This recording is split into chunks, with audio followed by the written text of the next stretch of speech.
Dans cette vidéo, nous allons parler de ce que j'appelle un repérage somatique généralisé.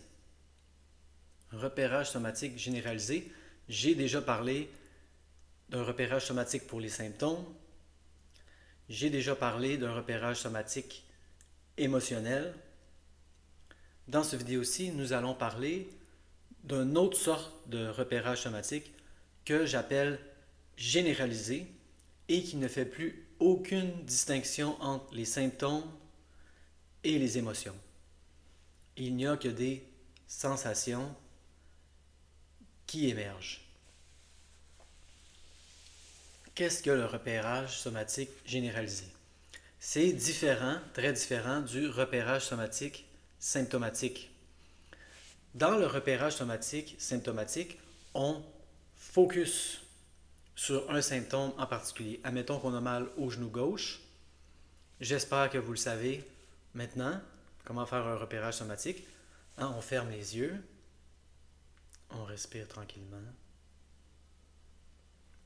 Et là, on va dans les sensations. Ne pas appeler ça de la douleur, évidemment. On va dans les sensations du genou avec curiosité, sans les juger, sans vouloir s'en débarrasser. Et on apprend au cerveau que ce n'est pas dangereux. Voici le repérage somatique des symptômes, symptomatiques. Si la douleur bouge, on la suit.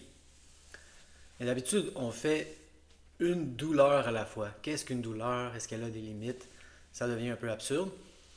Les repérages somatiques émotionnels sont déjà plus mouvants, sont moins statiques, parce que les émotions sont toujours en motion.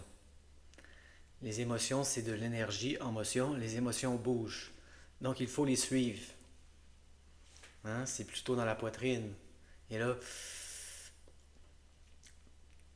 la gorge devient serrée. Ça descend dans les estomacs, ça descend dans les intestins.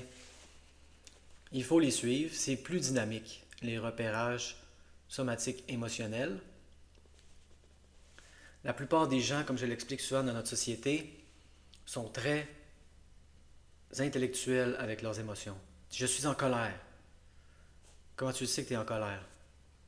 Qu'est-ce que tu veux dire? Où sens-tu la colère dans ton corps? Ils sont dépassés par cette question. Ils ne sont pas habitués de penser à leur colère. Et voilà, je viens de trahir de penser à la colère. De sentir la colère dans notre corps, sentir la tristesse, sentir la honte, peu importe. Et je dirais même, durant un repérage somatique généralisé, sans mettre d'étiquette. Je ne crois pas que c'est vraiment le moment de mettre des étiquettes. On sent sans mettre de mots. C'est de la rage. C'est de la tristesse. C'est des sensations. Et c'est là que la distinction entre symptômes et émotions disparaît. Une sensation au genou, que d'habitude on appellerait une douleur physique, si c'est ça qui apparaît à notre conscience à ce moment-là, on sent ça. Et là, tout d'un coup, s'il y a des sensations dans notre poitrine qui deviennent plus dominantes, on sent ça.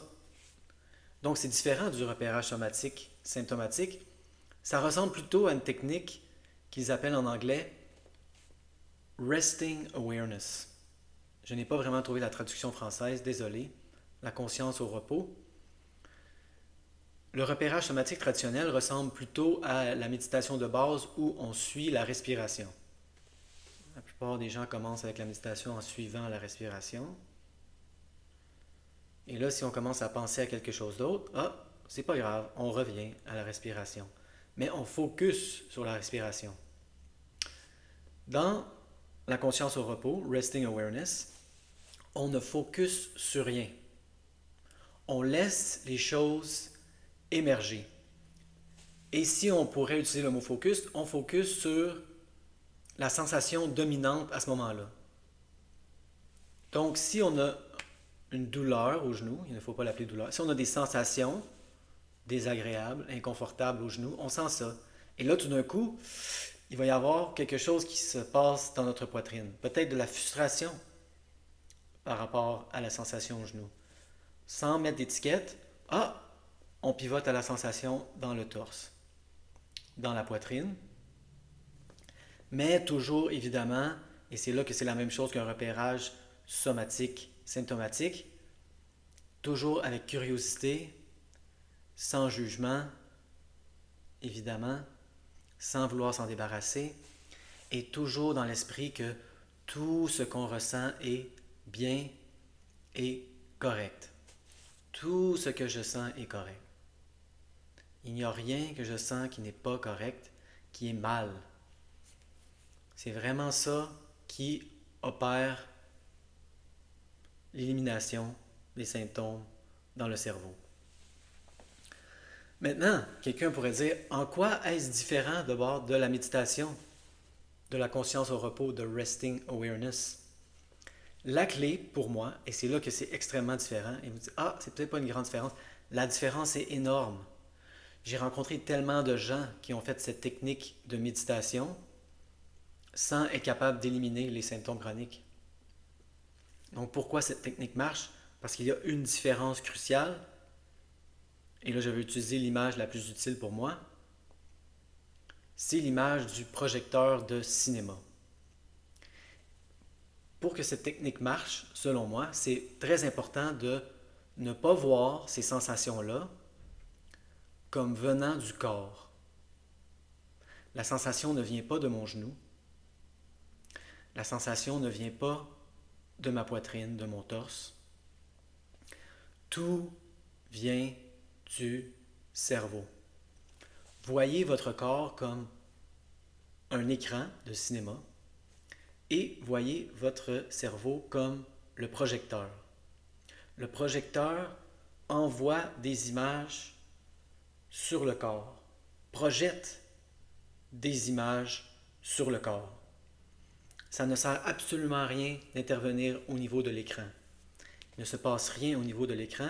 Si on veut modifier les choses, il faut aller modifier le film, la bobine. Il faut aller dans le projecteur. Tout se passe dans le projecteur.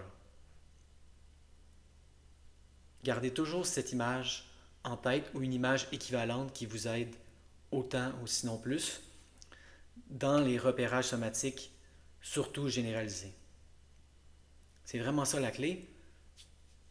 Ne pas voir ces sensations comme étant corporelles, ce sont des projections du cerveau en mode alerte. Ce sont des projections du cerveau en mode anxieux, stressé, apeuré. Il ne se passe rien dans votre genou de dangereux. Absolument rien. Le genou est correct à 100%. C'est votre cerveau apeuré qui projette ses peurs sur le genou. Très important. Moi, une autre image qui m'a toujours aidé, c'est le fait qu'on peut ouvrir le crâne.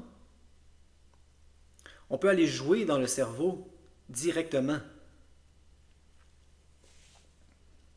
Et là, en jouant dans le cerveau, la personne va dire, ah, on dirait que je suis mouillé.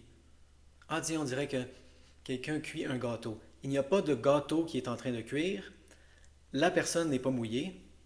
Ça vient directement du cerveau.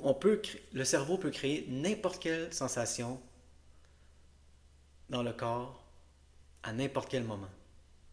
N'importe quelle sensation à n'importe quel moment, sans qu'il y ait d'eau, sans qu'il y ait de gâteau qui est en train de cuire.